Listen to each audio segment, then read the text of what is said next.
నమస్కారం. N9 news కి స్వాగతం. హెడ్లైన్ చూద్దాం.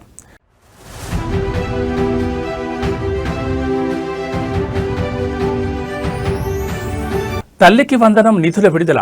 పాఠశాల విద్యార్థుల తల్లుల ఖాతాలో 13,000 జమ.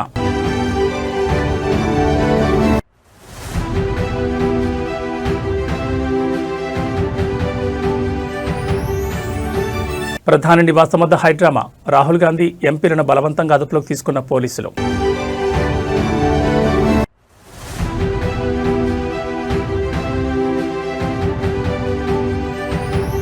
ఎస్ఐఆర్ ఓటర్ల నమోదుపై సీఎం రేవంత్ రెడ్డి సంచలన ఆరోపణలు. కొడంగల్లో కుట్రలు సాగుతున్నాయని ధ్వజం.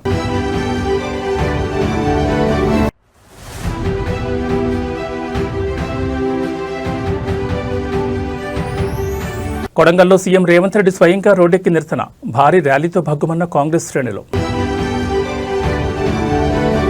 ఇక డీటెయిల్స్ చూస్తే మంగళగిరి నియోజకవర్గ అభివృద్ధిపై రాష్ట్ర మంత్రి నారా లోకేష్ అత్యంత కీలక మరియు భావోద్వేగ వ్యాఖ్యలు చేశారు. తనను నమ్మి భారీ మెజార్టీతో గెలిపించిన మంగళగిరి ప్రజలకు ఆయన ప్రత్యేక కృతజ్ఞతలు తెలిపారు. ప్రజలు అందించిన బలంతోనే తాను కేంద్రంలో మరియు రాష్ట్రంలో ఉన్న పెద్దలతో కూడా కొట్లాడి నియోజకవర్గానికి కావాల్సిన నిధులు, ప్రాజెక్టులను తీసుకురాగలుగుతున్నారని నారా లోకేష్ స్పష్టం చేశారు. మంగళగిరి నియోజకవర్గంలో నిర్వహించిన పలు అభివృద్ధి కార్యక్రమాల్లో పాల్గొన్న మంత్రి లోకేష్ ప్రజలతో మమేకమయ్యారు. ప్రజలిచ్చిన విజయం తనకు ఒక పెద్ద బాధ్యతను, కొండంత ధైర్యాన్ని ఇచ్చిందన్నారు.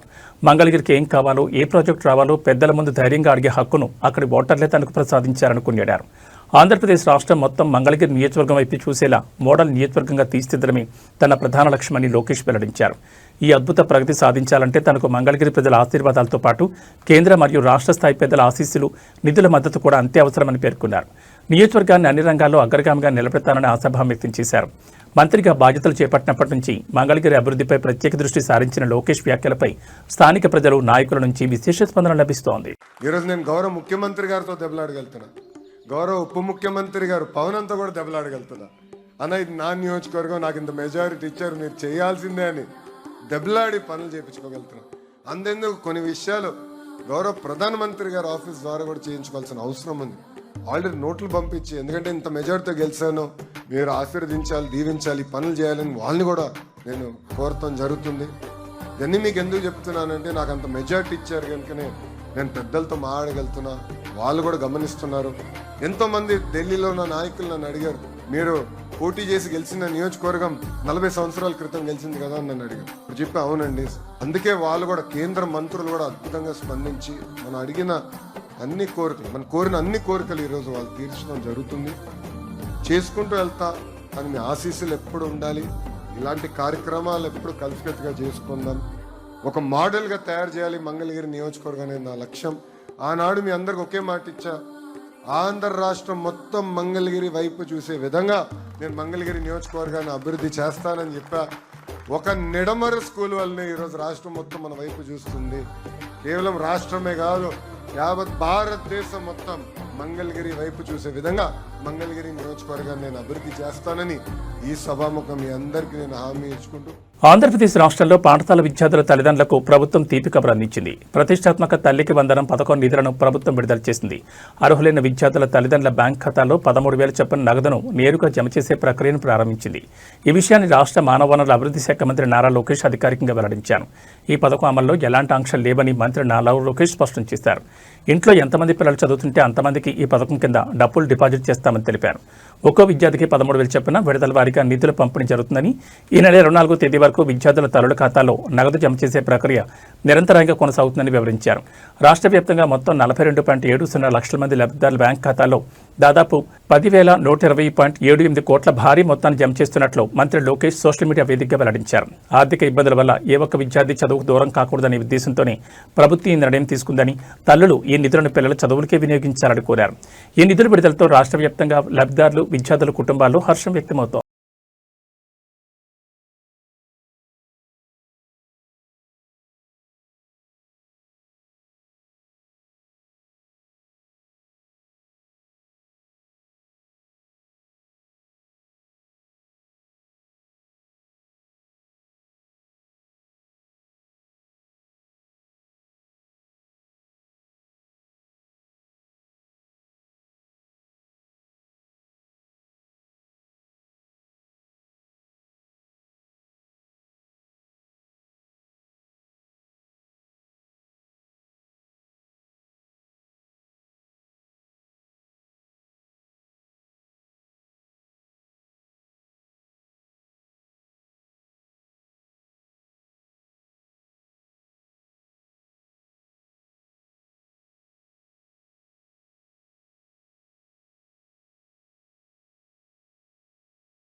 తెలంగాణ ముఖ్యమంత్రి రేవంత్ రెడ్డి రాజకీయంగా సంచలన వ్యాఖ్యలు చేశారు. ఓటర్ల జాబితా ప్రత్యేక సమగ్ర సవరణ ఎస్ఐఆర్ నమోదు ప్రక్రియలో స్వయంగా పాల్గొని ఫారం నింపిన అనంతరం ఆయన మీడియాతో మాట్లాడారు. రాష్ట్రంలో నిరంతరం పాలనపై దృష్టి పెట్టి రోజుకు 18 గంటలు కష్టపడుతుంటే తనను రాజకీయంగా దెబ్బతీయడానికి కుట్రలు పన్నుతున్నారని సీఎం రేవంత్ తీవ్రస్థాయిలో ధ్వజమెత్తారు. తన సొంత నియోజకవర్గమైన కొడంగల్లో ఎస్ఐఆర్ నమోదు ప్రక్రియ సాగుతున్న తీరు అత్యంత ఆందోళనకరంగా ఉందని సీఎం రేవంత్ రెడ్డి తెలిపారు. ప్రతిపక్షాలు మరియు కొన్ని శక్తులు పథకం ప్రకారం కాంగ్రెస్ పార్టీకి చెందిన ఓటర్ల పేర్లను జాబితా నుంచి తొలగించే కుట్ర చేస్తున్నాయని ఆరోపించారు. తాను పాలనాపరమైన వ్యవహారాల్లో అత్యంత బిజీగా ఉండడాన్ని ఆసరాగా చేసుకుని కొడంగల్లో ఓట్లను గల్లంతు చేసేందుకు కుట్ర పన్నారని మండిపడ్డారు. కొడంగల్ నియోజకవర్గంలో ఇప్పటివరకు కేవలం 78% నమోదు మాత్రమే పూర్తయిందని, ఇంకా 22% మంది ఓటర్లు నమోదు కాకపోవడం తీవ్రమైన విషయమన్నారు. ఈ నిర్లక్ష్యం రాబోయే రోజుల్లో తన గెలుపుపై తీవ్ర ప్రభావం చూపే అవకాశం ఉందని ఆందోళన వ్యక్తం చేశారు. ప్రతి ఒక్క కాంగ్రెస్ నాయకుడు కార్యకర్త క్షేత్రస్థాయిలో ఉండి అర్హులైన ప్రతి ఓటరు పేరు నమోదయ్యేలా చూడాలని పిలుపునిచ్చారు. ఓటర్ల నమోదులో అలసత్వం వహిస్తే ఉద్దేశపూర్వకంగానే ఓట్లను తొలగించే ప్రమాదం ఉందని, తక్షణమే అందరూ అప్రమత్తం కావాలని హెచ్చరించారు. సీఎం రేవంత్ రెడ్డి చేసిన వ్యాఖ్యలతో తెలంగాణ రాజకీయాలు ఒక్కసారిగా వేడెక్కాయి. రోజుకు 18 గంటలు పనిచేసిన నాకు సమయం సరిపోతలే. రాష్ట్ర స్థాయి కార్యక్రమాలల్లో నేను నిత్యం లీనమైనప్పుడు కొడంగల్లో దొంగ దెబ్బ తీయాలని కుట్ర చేస్తే మీరందరూ అప్రమత్తంగా ఉండి కొడంగల్లో కుట్రలు చేసేటోళ్ళని బొందబెట్టాల్సిన బాధ్యత మీ మీద ఉన్నదా లేదా అని చెప్పి నేను అడగదలుచుకున్నా. ఎట్లయినా కొడంగల్లో దెబ్బ తీయాలి. రాష్ట్ర స్థాయిలో మాకు అడ్డంకిగా మారిండు, మా కంట్లో నలుసుగా మారిండు, మా తప్పులను పట్టుకొని అడుగుతున్నాడు, కడుగుతున్నాడు. అందుకే రాష్ట్ర స్థాయిలో దెబ్బతీయాలంటే పునాదిలో దెబ్బతీయాలని ఈరోజు బీఆర్ఎస్ వాళ్ళు, బీజేపీ వాళ్ళు కుట్ర చేస్తున్నారు. పేర్లు వేరుండొచ్చు బీఆర్ఎస్, బీజేపీ, కానీ వాళ్ళ లక్ష్యం ఒక్కటే.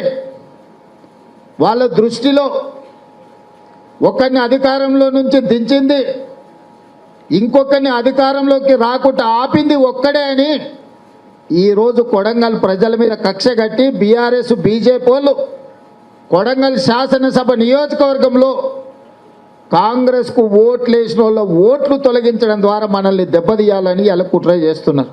కాంగ్రెస్ అగ్రనేతలు, లోక్సభ ప్రతిపక్ష నేత రాహుల్ గాంధీ మరియు ప్రియాంక గాంధీలను ఢిల్లీ పోలీసులు బలవంతంగా అదుపులోకి తీసుకోవడాన్ని నిరసిస్తూ తెలంగాణ వ్యాప్తంగా కాంగ్రెస్ శ్రేణులు భగ్గుమన్నాయి. ఈ క్రమంలో ముఖ్యమంత్రి రేవంత్ రెడ్డి స్వయంగా రోడ్డుపైకి వచ్చి తన నిరసన తెలిపారు. వికారాబాద్ జిల్లా కొడంగల్లో సీఎం రేవంత్ రెడ్డి నేతృత్వంలో భారీ నిరసన ర్యాలీ మరియు ధర్నా కార్యక్రమం ఉద్రిక్తంగా సాగింది. కొడంగల్లోని తన నివాసం నుంచి సుమారు కిలోమీటర్ల దూరంలో ఉన్న అంబేద్కర్ విగ్రహం వరకు సీఎం రేవంత్ రెడ్డి కాలినడకన ర్యాలీగా వెళ్లారు. కేంద్ర ప్రభుత్వానికి, ఢిల్లీ పోలీసుల వైఖరికి వ్యతిరేకంగా కాంగ్రెస్ కార్యకర్తలు పెద్ద ఎత్తున నినాదాలు చేస్తూ విగ్రహం వద్ద ధర్నాకు దిగారు. శాంతియుతంగా నిరసన తెలుపుతున్న ప్రతిపక్ష నేతలను అక్రమంగా అరెస్టు చేయడం ప్రజాస్వామ్యాన్ని పరిహసించడమేనని ఈ సందర్భంగా సీఎం తీవ్రంగా మండిపడ్డారు. ఈ ర్యాలీలో కాంగ్రెస్ నాయకులు, కార్యకర్తలు మరియు స్థానిక ప్రజలు భారీ సంఖ్యలో పాల్గొని రాహుల్ గాంధీకి మద్దతుగా నినాదాలు చేశారు. కేంద్ర ప్రభుత్వం ప్రతిపక్షాలు గొంతు నొక్కేందుకు ఎంత ప్రయత్నించినా భయపడేది లేదని, రాహుల్ గాంధీ నాయకత్వంలో పోరాటాన్ని మరింత ఉధృతం చేస్తామని సీఎం రేవంత్ స్పష్టం చేశారు. అణచివేత చర్యలతో ప్రజాస్వామ్య పోరాటాలను ఆపలేరని హెచ్చరించారు. రాహుల్ గాంధీ అరెస్టు పరిణామాలతో రాష్ట్ర వ్యాప్తంగా నిరసన జ్వాలలు ఎగిసిపడుతున్నాయి.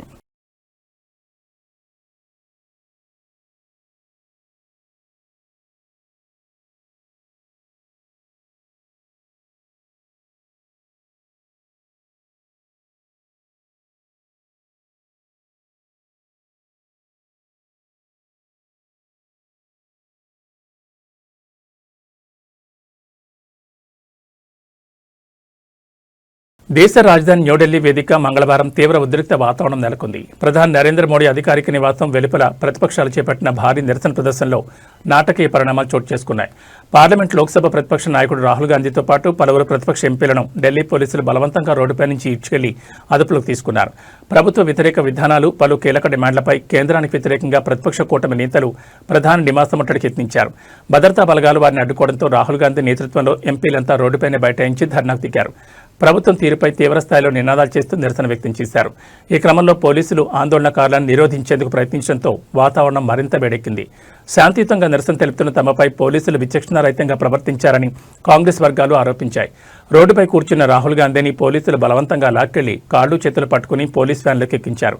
ప్రజల గొంతు నొక్కేందుకు కేంద్ర ప్రభుత్వం పోలీస్ బలగాలను ఉపయోగిస్తోందని, ఇటువంటి అణచివేత చర్యలకు తాము భయపడేది లేదని అదుపులోకి వెళ్లే సమయంలో రాహుల్ గాంధీ స్పష్టం చేశారు. రాహుల్ గాంధీ అరెస్టుతో దేశవ్యాప్తంగా కాంగ్రెస్ శ్రేణులు నిరసనలకు పిలుపునిచ్చాయి. ఈ ఘటనతో జాతీయ రాజకీయం ఒక్కసారిగా వేడెక్కింది.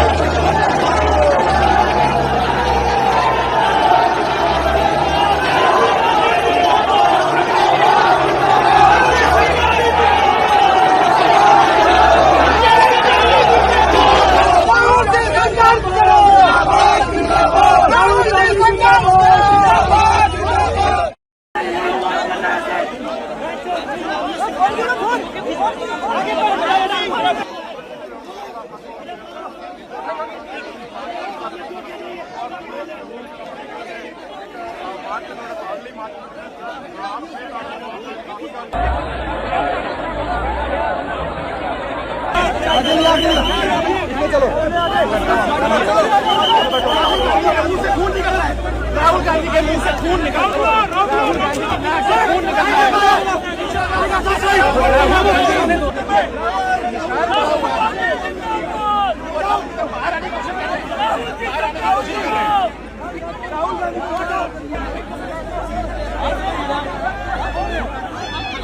తిరుమల శ్రీవారి దర్శనానికి సంబంధించి తిరుమల తిరుపతి దేవస్థానం కీలక ప్రకటన చేసింది. తిరుమలలో భక్తుల రద్దీ తీవ్రంగా పెరగడం, క్యూ కాంప్లెక్స్లన్నీ శ్రీవారి దర్శనం కోసం వేచి ఉన్న భక్తులతో నిండిపోవడంతో ఎస్ఎస్డీ సర్వదర్శనం టోకెన్ల జారీని అధికారులు తాత్కాలికంగా రద్దు చేశారు. గురువారం నాటి దర్శనాల కోసం కేటాయించే టోకెన్ల పంపిణీని నిలిపివేస్తున్నట్లు ప్రకటించారు.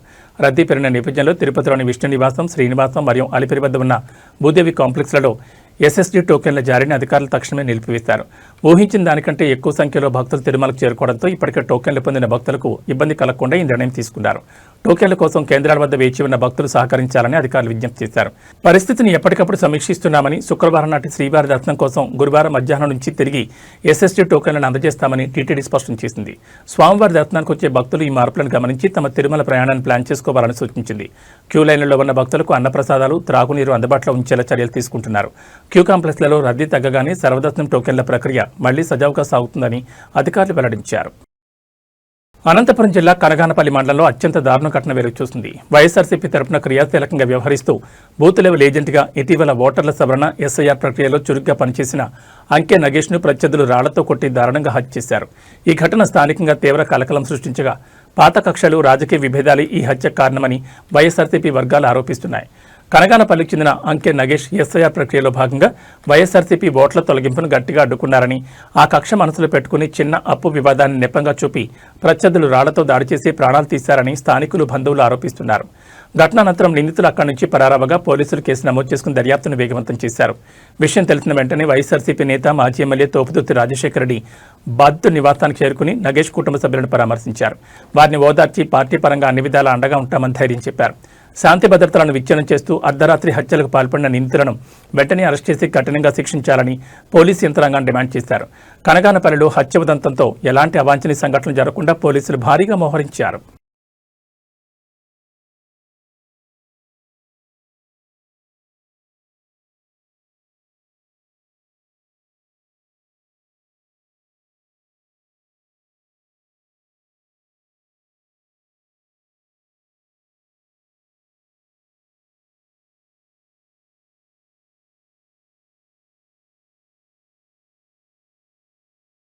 హైదరాబాద్ నగరంలోని ప్రధాన జంక్షన్ అయిన ఎల్బీ నగర్ వద్ద తీవ్ర ఉద్రిక్త వాతావరణం నెలకొంది. తమ న్యాయమైన డిమాండ్లను వెంటనే పరిష్కరించాలని కోరుతూ గిగ్ వర్కర్ల సంఘాల పిలుపు మేరకు స్విగ్గీ, జొమాటో, ఓలా, ఉబర్ మరియు ఆటో డ్రైవర్లు భారీ సంఖ్యలో రోడ్లపైకి వచ్చి సమ్మె చేపట్టారు. ఎల్బీ నగర్ ప్రధాన చౌరస్తాలో వాహనాలను అడ్డంగా నిలిపివేసి ఆందోళన దిగడంతో విజయవాడ హైవేతో పాటు నగరం వైపు వెళ్లే రహదారిలో ట్రాఫిక్ స్తంభించింది. యాప్ ఆధారిత సంస్థలు అందిస్తున్న ఛార్జీలు, పేమెంట్లు ఏమాత్రం సరిపోవడం లేదని, కనీస వేతనాలు, ఆరోగ్య భద్రత మరియు పని వేళలపై స్పష్టమైన చట్టం తీసుకురావాలని డిమాండ్ చేస్తూ డెలివరీ బాయ్స్, క్యాబ్, ఆటో డ్రైవర్లు ఏకమయ్యారు. ఆందోళన తీవ్రరూపం దాల్చడంతో LB Nagar ring road, Sagar ring road వద్ద పోలీసులు భారీగా మోహరించారు. నిరసనకారులను అదుపు చేసేందుకు పోలీసు బలగాలు తీవ్రంగా శ్రమిస్తున్నాయి. తమ సమస్యలపై రాష్ట్ర ప్రభుత్వం తక్షణమే స్పందించాలని, లేని పక్షంలో తమ ఆందోళనను మరింత ఉధృతం చేసి నేరుగా ముఖ్యమంత్రి నివాసాన్ని ముట్టడిస్తామని వర్కర్ల సంఘాల నాయకులు తీవ్ర హెచ్చరికలు జారీ చేశారు. వర్కర్ల సమ్మెతో నగరంలో ఆన్లైన్ ఫుడ్ డెలివరీలు, క్యాబ్ మరియు ఆటో సేవలకు తీవ్ర విఘాతం కలగడమే కాకుండా నిత్యం ప్రయాణించే వాహనదారులు తీవ్ర ఇబ్బందులు ఎదుర్కొంటున్నారు.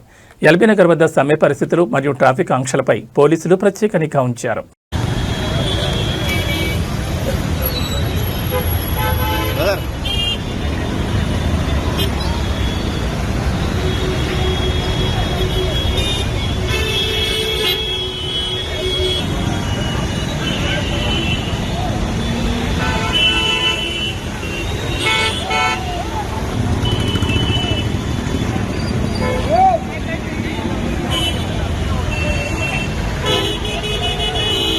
నేను ఎల్బీ నగర్ నుంచి ఆటో యూనియన్ నుంచి మాట్లాడుతున్నా.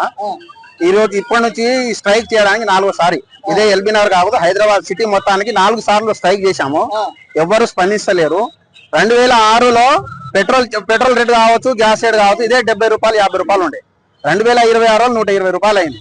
అప్పుడు కూడా ఛార్జెస్ 10 రూపాయలు 11 రూపాయలు ఉండే. ఆటో ఛార్జ్ కిలోమీటర్కి వచ్చేసి 10 రూపాయలు 11 రూపాయలు ఉండే.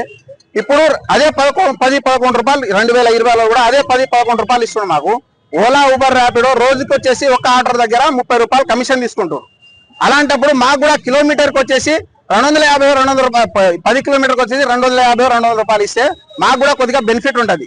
ఇది ఒక ఆటో డ్రైవర్ వచ్చేసి 1000 రూపాయలు గ్యాస్ కొట్టించుకుంటే 2000 రూపాయలు చేస్తుండే. వాస్తవానికి 2000 రూపాయలు చేస్తే 1000 రూపాయలు గ్యాస్కి వెళ్ళిపోతుంది. దాంట్లో ఆయనకు మిగిలేదు 1000 రూపాయలు. 1000 రూపాయలు 400 రూపాయలు కిరాయి ఆటోనా, 600 రూపాయలు మిగిలేదు. 400 పోతే 600 రూపాయలు, 600 అంటే నెలకు వచ్చేసి 18,000 రూపాయలు ఆయనకు. 18,000లో అందులో 600 రూపాయలు మిగులుతుంది రోజుకి. ఒక ఆటో డ్రైవర్కి వచ్చేసి 600 రూపాయలు అంటే నెలకు వచ్చేసి 18,000 రూపాయలు. 18,000 రూపాయలు ఆటో డ్రైవర్ ఒక రెంట్ కట్టాలంటే 6,000 రూపాయలు రూమ్ రెంట్. స్కూల్ ఫీజులు పిల్లలకి, ఇంట్లో తిననికే చార్జ్, ఇంట్లో తినక బియ్యం లేదు. ఈ రోజు ఆటో డ్రైవర్ పరిస్థితి అధ్వానంగా ఉంది. ఈ రోజు రేవంత్ రెడ్డి గారికి ఒకటే చెప్తున్నాం మేము, సీఎం గారికి, ఈ రోజు స్పందించకపోతే ఓలా, ఊబర్, ర్యాపిడో ఏడు ఉన్నాయో, వాళ్ళ సంస్థలు ఎక్కడ ఉన్నాయో, హెడ్ ఆఫీస్ ఎక్కడ ఉన్నాయో కంపల్సరీ వారం రోజులు అక్కడ ముట్టడిస్తాము. అక్కడ కూడా స్పందించకపోతే రేవంత్ రెడ్డి ఇంటికి ముట్టిస్తాము.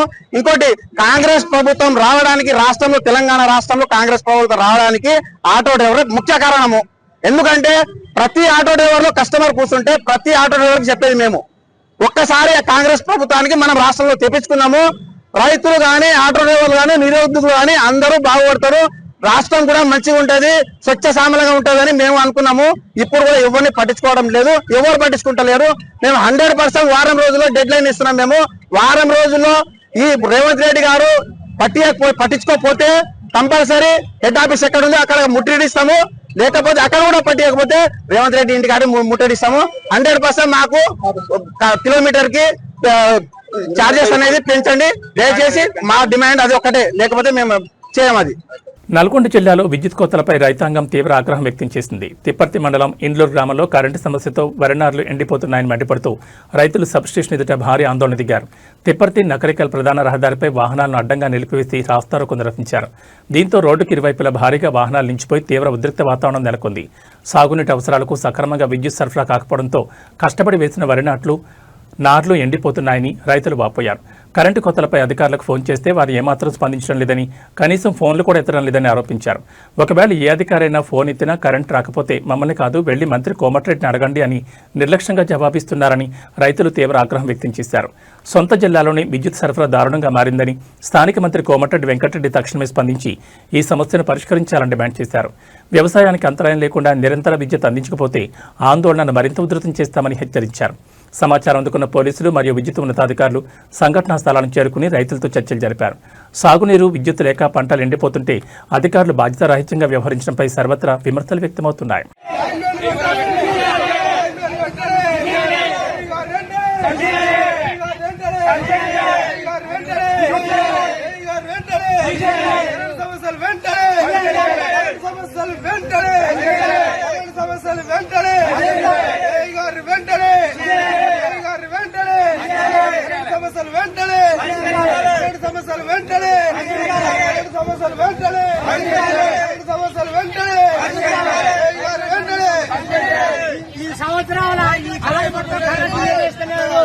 ఇండోర్లో మాత్రం ఈ సంవత్సరాల ఈ కారు మొత్తం ఇస్తలేడు కరెంటు.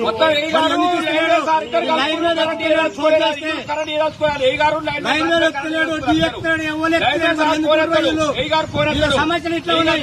రైతు ఇస్తలేడు, ఈ సంవత్సరం వల్ల మరి వాళ్ళకు ఎందుకో సమస్య ఎందుకు వచ్చారు? కరెంట్ అసలు వేయద్దు, మొత్తం బంద్ చేయాలా? కరెంట్ అసలు వేయద్దు. ఈ సంవత్సరం కరెంట్ వేయలేదు, బంద్ చేయాలి. వాళ్ళు ఎంత చెప్పున్నా బంద్ చేయాలా? కరెంట్ అసలే బంద్ చేయాలా? పోయి తురుకుంటారు, బంద్ చేయాలా? కరెంట్ మొత్తం బంద్ చేయాలా? ఇవ్వద్దు, కరెంట్ ఇవ్వద్దు. ఈ సంవత్సరం ఇవ్వలేదు కరెంటు, కరెంట్ ఇవ్వలేదు ఈ సంవత్సరం. అసలే పని చేయని అసలే కరెంట్. అంటే మంత్రి పేరు చెప్తారు, అంటే మంత్రి పేరు చెప్తున్నారు. మరి మంత్రి మాత్రం కరెంట్ ఇవ్వద్దు చెప్తున్నా ఎవరికైనా? ఎవరికైనా లైనరీ చెప్తున్నా, టీవీ చెప్తున్నా, ఎవరికైనా చెప్తున్నా? అంటే కరెంటు అంటే మంత్రి చేయి, మంత్రి చేయరి, మంత్రి చేయరి. మంత్రి వస్తాడు ఐడికే ఈ లైన్ మ్యాన్ కరెంటు ఈ లైన్ మ్యాన్ వీడికి రావద్దు ఎవరు. తెలుగు రాష్ట్రాల్లో మళ్లీ కరోనా కేసులు మెల్లగా వెలుగు చూస్తుండడం ఆందోళన కలిగిస్తోంది. ఆంధ్రప్రదేశ్తో పాటు తెలంగాణలోనూ పలు కొత్త పాజిటివ్ కేసులు నమోదవుతున్నట్లు ఆరోగ్య శాఖ వర్గాలు వెల్లడించాయి. నిన్న ఒక్కరోజు ఏపీలో 7 కొత్త కరోనా కేసులు బయటపడ్డాయి. మరోవైపు నగరంలో బోనాల ఉత్సవాల సందడి నెలకొన్న వేళ వైరస్ వ్యాప్తి చెందకుండా ప్రజలంతా ముందస్తు జాగ్రత్తలు పాటించాలని, బయటకు వెళ్లే సమయంలో తప్పనిసరిగా మాస్కులు ధరించాలని వైద్యులు సూచిస్తున్నారు. గత కొంతకాలంగా ప్రశాంతంగా ఉన్న కరోనా మహమ్మారి మళ్లీ పంజా విసిరేందుకు యత్నిస్తోంది. ఆంధ్రప్రదేశ్లోని పలు జిల్లాల్లో నమోదవుతున్న కొత్త కేసులు వైద్యాధికారులను అప్రమత్తం చేశాయి. అటు హైదరాబాద్ మహానగరంలోనూ పలు చోట్ల కోవిడ్ లక్షణాలు కనిపిస్తున్నట్లు సమాచారం. జనసాంద్రత ఎక్కువగా ఉండే నగరంలో ఒకవేళ వైరస్ వ్యాప్తి మొదలైతే చాలా వేగంగా విస్తరించే ప్రమాదం ఉందనే ఆందోళన వ్యక్తమవుతోంది. ప్రస్తుతం భాగ్యనగరంలో బోనాల ఉత్సవాలు అత్యంత వైభవంగా జరుగుతుండటంతో గుడులు, ప్రధాన ప్రాంతాల్లో భక్తుల రద్దీ తీవ్రంగా ఉంటోంది. ఈ క్రమంలో ప్రతి ఒక్కరూ వ్యక్తిగత పరిశుభ్రత పాటించాలని, రద్దీ ప్రదేశాలకు వెళ్లేటప్పుడు ఖచ్చితంగా మాస్క్ ధరించడం క్షేమమని నిపుణులు హెచ్చరిస్తున్నారు. జలుబు, దగ్గు, జ్వరం వంటి లక్షణాలు ఉన్నవారు వెంటనే కోవిడ్ పరీక్షలు చేయించుకోవాలని, ఇతరులకు వ్యాపించకుండా హోమ్ ఐసోలేషన్లో ఉండాలని సూచిస్తున్నారు. ఆందోళన చెందాల్సిన పని లేకపోయినా వ్యాధి నిరోధక చర్యలు పాటించడం ద్వారా వైరస్ను కట్టడి చేయొచ్చని ఆరోగ్య శాఖ పేర్కొంది. హైదరాబాద్ బులియన్ మార్కెట్లో బంగారం, వెండి ధరలు ఒక్కసారిగా భారీగా పెరిగాయి. అంతర్జాతీయ మార్కెట్ ప్రభావంతో పాటు స్థానిక డిమాండ్ పెరగడంతో ఇవాళ పసిడి ధరలు రికార్డు స్థాయిలో ఎగబాకాయి. 24 క్యారెట్లు మరియు 22 క్యారెట్ల బంగారం ధరలతో పాటు వెండి కూడా భారీగా ప్రియమైంది. హైదరాబాద్ మార్కెట్లో ఇవాళ 24 క్యారెట్ల 10 గ్రాముల మేలిం బంగారం ధర ఏకంగా ₹2,290 పెరిగి 1,46,510కి చేరింది. ఇక ఆభరణాల తయారీకి ఉపయోగించే 22 క్యారెట్ల 10 గ్రాముల పసిడి ధర కూడా ₹2,100 పెరిగి 1,34,300 పలుకుతోంది.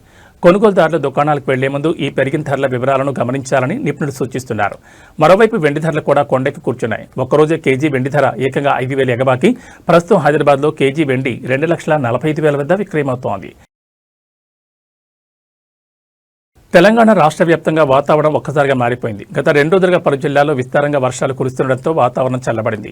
కురుస్తున్న వర్షాలతో రైతులతో పాటు సామాన్య ప్రజలు హర్షం వ్యక్తం చేస్తున్నారు. కాగా బంగాళాఖాతంలో కొత్తగా అల్పపీడనం ఏర్పడుతున్న నేపథ్యంలో రాష్ట్రంలో రాబోయే మరో 4 రోజుల పాటు ఓ మోస్తరు నుంచి భారీ వర్షాలు కురిసే అవకాశం ఉందని హైదరాబాద్ వాతావరణ కేంద్రం తెలిపింది.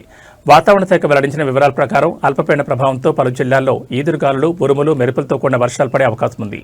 ముఖ్యంగా ఆదిలాబాద్, ఆసిఫాబాద్, మంచిర్యాల, నిర్మల్, జగిత్యాల, రాజన్న సిరిసిల్ల, భూపాలపల్లి, ములుగు, భద్రాద్రి కొత్తగూడెం మరియు ఖమ్మం జిల్లాలకు వాతావరణ శాఖ ఎల్లో అలర్ట్ జారీ చేసింది. ప్రజలు పొలాల్లో పనిచేసే రైతులు అప్రమత్తంగా ఉండాలని సూచించింది. ప్రస్తుతం పడుతున్న వర్షాలు వ్యవసాయ పనులకు ఎంతో మేలు చేస్తాయని, వరి నాట్లు మరియు ఇతర పంటలకు ఈ నీరు ఎంతో ప్రాణాధారమని రైతులు సంతోషం వ్యక్తం చేస్తున్నారు. మరోవైపు వర్షాల సమయంలో లోతట్టు ప్రాంతాల ప్రజలు జాగ్రత్తగా ఉండాలని, విద్యుత్ స్తంభాలు, పాత భవనాలు మరియు చెట్ల కింద నిలబడొద్దని విపత్తు నిర్వహణ శాఖ హెచ్చరించింది. మరో 4 రోజుల పాటు వర్షాలు కొనసాగనున్న నేపథ్యంలో రవాణా వ్యవస్థకు, నిత్యావసరాలకు అంతరాయం కలగకుండా అధికారులు తగిన చర్యలు చేపట్టారు.